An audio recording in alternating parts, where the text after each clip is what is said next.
Welcome to the Real Estate Espresso Podcast, your morning shot of what's new in the world of real estate investing. I'm your host, Victor Menashe. Today's another AMA episode, that is, Ask Me Anything. I love to answer your questions, and if you have a question you think is going to be of broad interest, send it in. I'll answer it live on the air. Send your questions to victor@victorjm.com. That's victor@victorjm.com. This question comes from Anu in San Diego. He asks, in the current San Francisco real estate boom over the last 6 months, the most growth has happened in the luxury end of the market. A new report from Redfin confirms this trend over the past year across the nation. 2 questions. I'd like to know your opinion on why this has happened. And number 2, do you think this is a temporary phenomenon or is it here to stay? Well, Anu, this is a great question. The pandemic has hurt the economy in numerous ways, but the pain hasn't been uniform. Those who've been most impacted by the business shutdowns have been those hourly paid workers. At the top end of the economic ladder, people have continued to do well in 2020, even if some of the gains might be argued to be an illusion. The fall in the stock market in Q2 was overtaken by a run-up in the market in Q3 and Q4. And that's from the injection of all that cash from the Federal Reserve. That's given people more confidence. And some recognized that the profits could evaporate and chose to redeploy the extra cash into property.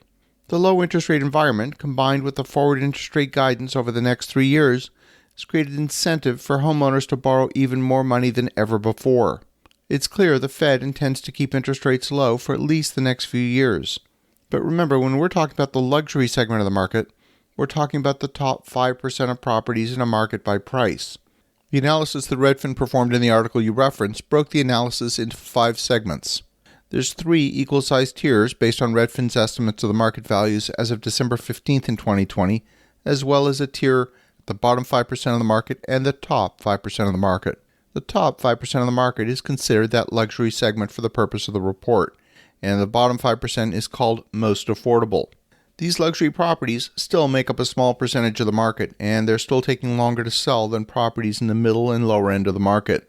When people make a decision to purchase their homestead property, they're looking with a longer time horizon. They're looking past the pandemic. It might have been a purchase that was planned in the future, but merely accelerated. The increase in land costs and the increase in construction costs has caused some builders to focus on the upper end of the market. Those builders found a combination of robust market demand, driven by low interest rates and better profit margins.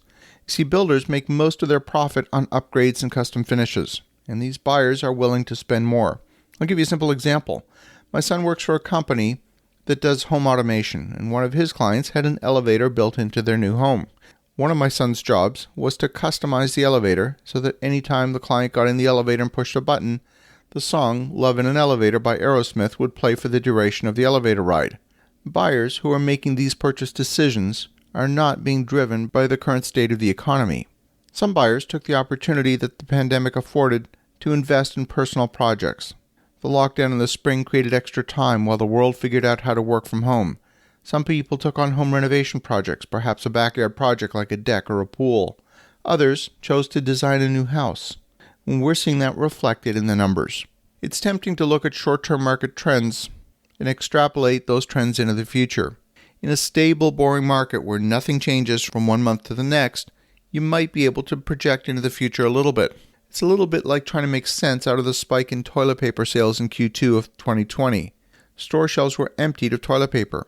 But did the population start using the bathroom at an accelerated rate? Did the population grow all of a sudden, driving more demand for toilet paper? And of course the answer is no. Over the long term, toilet paper consumption will revert to the average consumption despite the short-term decision to buy sooner than needed.